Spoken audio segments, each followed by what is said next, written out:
My name is Kosta Bhattacharjee.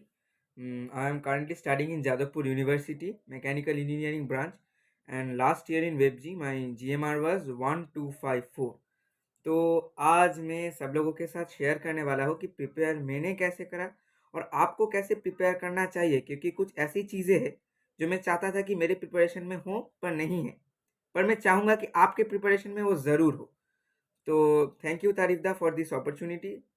And hello guys, welcome to Eduseed channel of our beloved Tarifdar. चलो video शुरू करते हैं। So talking about the 9th and 10th people, so अगर तुम पढ़ना चालू कर दिए हो 11th और 12th का तो well and good, congratulations, you are early. पर अगर कोई किसी ने चालू नहीं किया हुआ है तो मैं कहूँगा कि अगर तुम्हें पढ़ना भी है, पीयर प्रेशर भी आता है कि हाँ मेरे दोस्त लोग पढ़ रहे हैं 10th 11th और 12th का, वो लोग फ्लेक्स करते हैं स्कूल में, तो कोई दिक्कत नहीं, तुम पढ़ सकते हो, पर ओवर द टॉप पढ़ना है, राइट।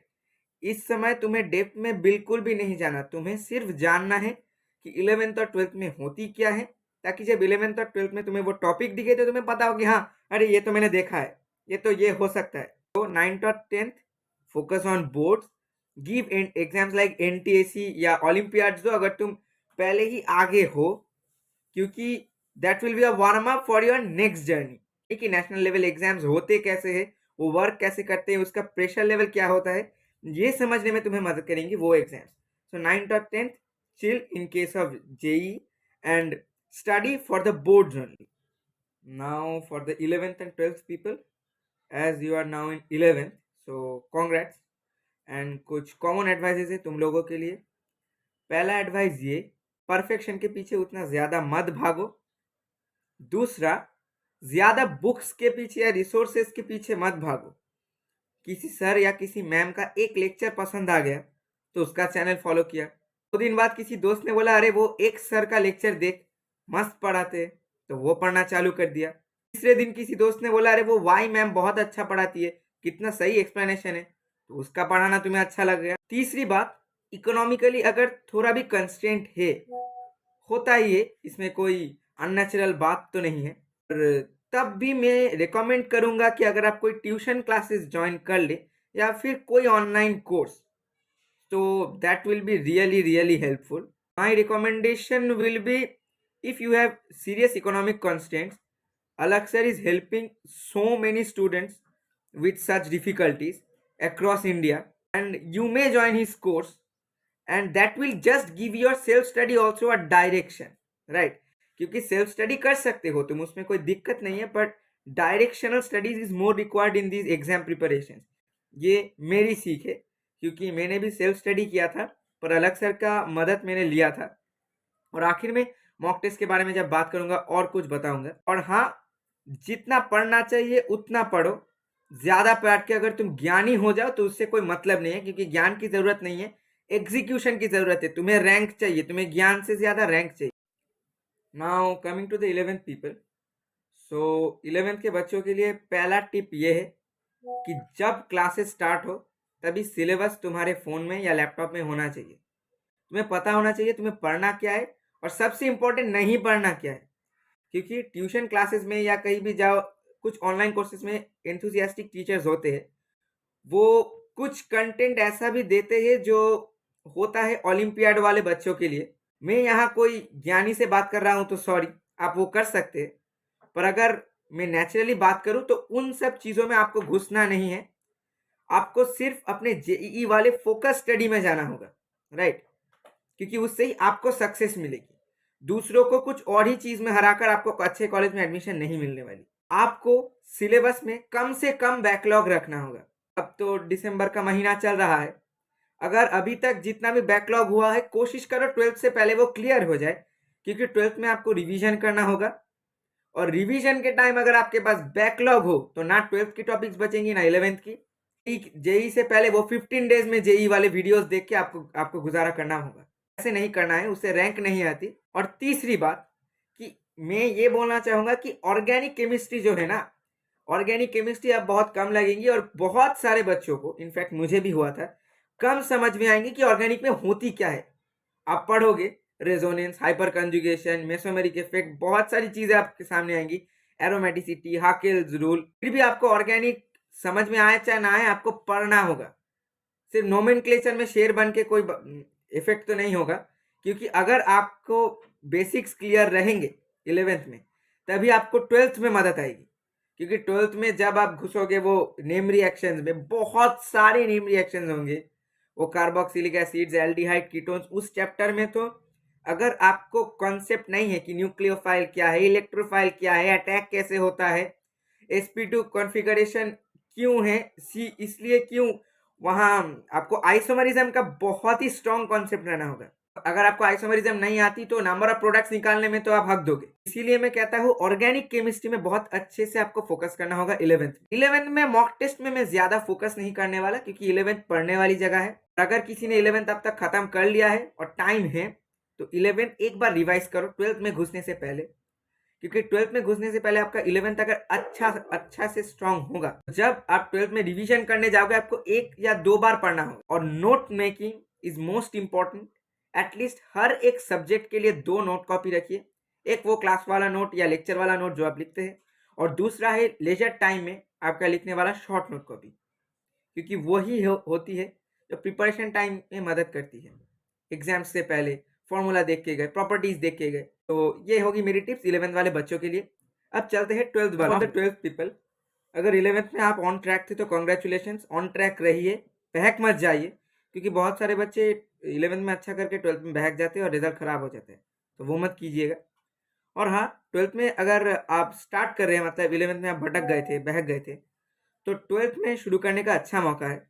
तो पहले तो ये काम कीजिए कि 11th वाले जो सारे टॉपिक्स है वो शुरू से ही रिवाइज करना चालू कर दीजिए। अंत के लिए मत रखिए, क्योंकि अंत में अगर रखेंगे तो बिगड़ जाएगा। दूसरी बात ये कि ऑर्गेनिक केमिस्ट्री के बारे में एक बात बोलना चाहता हूँ कि ऑर्गेनिक 12th में बहुत वास्ट है। तो आपको 11th के बेसिक टॉपिक ज़रूर लगेंगे अगर आप 12th में ऑर्गेनिक को अच्छा बनाना चाहते हैं। तो ऑर्गेनिक को अच्छा बनाने के लिए 11th वाले कॉन्सेप्ट्स और 12 वाले कॉन्सेप्ट्स एक साथ होने चाहिए, तभी आप शाइन कर पाएंगे। सिलेबस अंत के लिए इतू सा भी मत बचाइए, क्योंकि अगर अंत के लिए बचाएंगे तो अंत में खत्म नहीं होगा, आपका मेंटल प्रेशर बढ़ेगा, आपका रिजल्ट खराब हो जाएगा, वो हमें नहीं चाहिए। So these are the basic tips for the 12th people. Now I will talk about the focus roadmaps for different exams. Now talking for the people who are focused only on WebG. So WebG people के लिए most important thing is not depth of topics but speed. Ratte से यहाँ काम चल सकता है, पर हाँ आपको बेस क्लियर होना चाहिए, आपको वो फॉर्मूले याद रहने चाहिए जो इंपॉर्टेंट है, प्रॉपर्टीज, कुछ स्पेशल एक्सेप्शनल केसेस जिसमें सवाल बनते हैं। ज्यादा एक्सेप्शन मत समझिए डीप में जाकर, एक दो गलत भी हो जाए तो कोई प्रॉब्लम नहीं, पर जिन एक्सेप्शन में क्वेश्चन बनते हैं कि हाँ इसमें बनाकर तुम्हें इतिहास में भी फंसाया गया है, तो वो पढ़ लो। और हाँ, यहाँ वेबजी में बहुत सारे क्वेश्चंस प्रैक्टिस करो। Difficulty is not an issue in वेबजी, speed is the great issue, क्योंकि आपको 200 नंबर का अटेम्प्ट करना पड़ता है 4 घंटे में, और बहुत ज्यादा स्पीड लगता है। मैथ्स को तो दबा के करो, क्योंकि मैथ्स कंट्रीब्यूट्स 50% ऑफ द वेबजी paper. So formulae, short tricks और जो प्रॉपर्टीज है वो बस रट्टा मार लो। डेप्थ इतनी ज़रूरत नहीं है, ज़रूरत है स्पीड की, तो स्पीड पे ज़्यादा फोकस करो, और बस इतना ही वेबजी के लिए। बस बात करते हैं वेबजी प्लस जेई मेंस वालों के बारे में। जेई मेंस में आजकल सवाल बस सिर्फ स्पीड के बेसिस पे नहीं होता। हाँ, माना कि आसान और मीडियम लेवल सवाल होते हैं, पर लास्ट ईयर भी मैथ्स वाला पेपर बहुत टफ था, और कुछ कुछ पेपर में तो फिजिक्स ने भी बहुत क्लास ले ली थी स्टूडेंट्स की। So difficulty is also an issue here. तो अगर मैं ऐसा कहना चाहूँ कि JEE Mains is a super set of वेबजी, क्योंकि जेई मेंस का पढ़ाई अगर तुमने अच्छे से कर लिया, मतलब डिफिकल्टी भी कवर कर ली और साथ ही साथ तुमने स्पीड भी ग्रास्प कर लिया, then I expect that you can shine in वेबजी also. Because वेबजी में वो फॉर्मूला ट्रिक सारे लगेंगे जो जेई मेंस में लग रहे थे, पर वेबजी का डिफिकल्टी लेवल भी कम है, तो तुम्हारी डिफिकल्टी की इशू नहीं होगी, तुम्हारे पास स्पीड भी है, तो तुम वेबजी में शाइन कर लोगे। जेई मेंस के फोकस स्टडी में जाओ, तुम्हारा वेबजी का काम ऑटोमेटिकली हो जाएगा। हाँ, तो मॉक टेस्ट कुछ ऐसे दे सकते हो वेबजी और जेई मेंस के अलग अलग से, क्योंकि उनका क्वेश्चन पेपर पैटर्न अलग होता है, सो उसमें फोकस कर सकते हो। उसके बारे में मैं अब बात करूँगा। तो बात करते हैं बुक्स और मॉक टेस्ट के बारे में।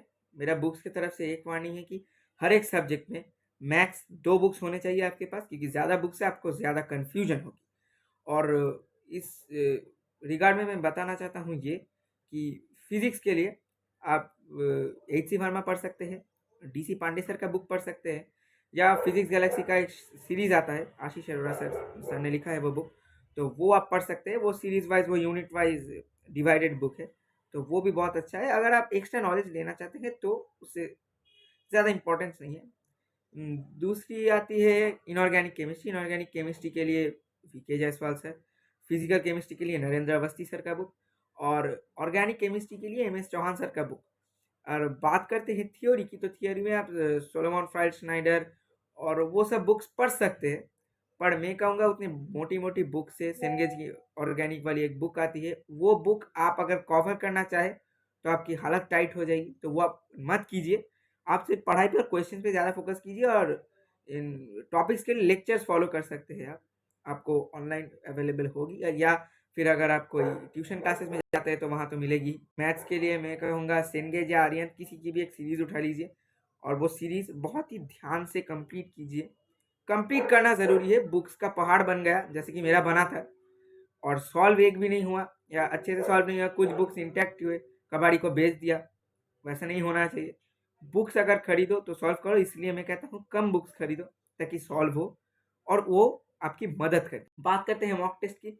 अगर आप किसी ट्यूशन क्लास में, तो ऑलरेडी आपका एक स्ट्रक्चर्ड एग्जाम कोर्स होगा, जो कि एक टॉपिक पढ़ाया तो 2-3 टॉपिक्स मिलाकर एग्जाम्स दे दिया, उसके बाद फोर्टनाइटली टेस्ट कुछ होता है, वो भी बैच वाइज कुछ डिफरेंट डिफरेंट सा होता है, तो आप वो फॉलो कीजिए, वो बहुत अच्छा रहता है। क्योंकि अगर आप कोई एक डायरेक्शन फॉलो करते हैं तो that will help in your examination. You should have believe on what your teachers teach you, so that will be helpful. और अगर बात करें किसी और चीज़ की, कि अगर आप कोई ट्यूशन में वैसे फोकस्ड एनरोलमेंट नहीं किए हैं, तो आप पढ़ सकते हैं किसी और ऑनलाइन कोर्स या सोर्स से, आप मॉक टेस्ट खरीद ले, बहुत अवेलेबल मिलती है। पर मॉक टेस्ट आप 6 महीने पहले से स्टार्ट कर सकते हैं फाइनल एग्जाम्स के, उससे मदद मिल जाएगी आपको। और मॉक टेस्ट अगर आपको देने हैं, वो डिपेंड करता है आपकी कैपेसिटी कितनी है। हर एक मॉक टेस्ट के बाद आपको एनालाइज अच्छे से करना है। अगर आपको फोर्टनाइटली टेस्ट हुआ 14 दिन बाद, तो आपको उन 14 दिनों में आपको एनालाइज कर लेना होगा। अगर आपका इतना प्रेशर बन रहा है कि हाँ, मतलब कि डेली टेस्ट देंगे या हफ्ते में एक तो टेस्ट देना ही है, वैसा प्रेशर आप बना सकते हैं वो 2-3 महीने पहले से, उससे आगे नहीं। उससे आगे पढ़ाई पे ज़्यादा फोकस कीजिए, एग्जाम्स पे कम। पढ़ाई पे ज़्यादा फोकस कीजिए, बुक वाले क्वेश्चन ज़्यादा कीजिए, कॉन्सेप्ट को स्ट्रॉन्ग कीजिए, और धीरे धीरे धीरे धीरे अपना कॉन्फिडेंस, अपना ग्राफ बूस्ट कीजिए। एग्जाम से पहले आप अपना एग्जाम का वो स्लॉट टाइमिंग देख लीजिए, जो भी है, वेबजी है, जेईई मेंस है, जो भी है, और उस एग्जाम स्लॉट के अनुसार आप पढ़ाई कीजिए, उठिए सोइए, अपना रिदम वैसे ठीक कीजिए, ताकि आपको आपका एग्जाम्स में एनर्जी लेवल एकदम सही हो, और फाइनल एग्जाम ऐसे लगे जैसे एक और मॉक टेस्ट, ताकि फाइनल एग्जाम में वो एग्जाम वाला प्रेशर जो बाकी छात्रों में होगा, आप में नहीं होगा, और आप एक्सेल करें। अगर आपको ये वीडियो अच्छा लगा, मेरी बातों से आपको अगर कुछ हेल्प होती है, तो इस चैनल को सब्सक्राइब कीजिए, लाइक कीजिए, इस वीडियो को शेयर कीजिए अपने दोस्तों के साथ या अपने भाई बहनों के साथ। Happy journey.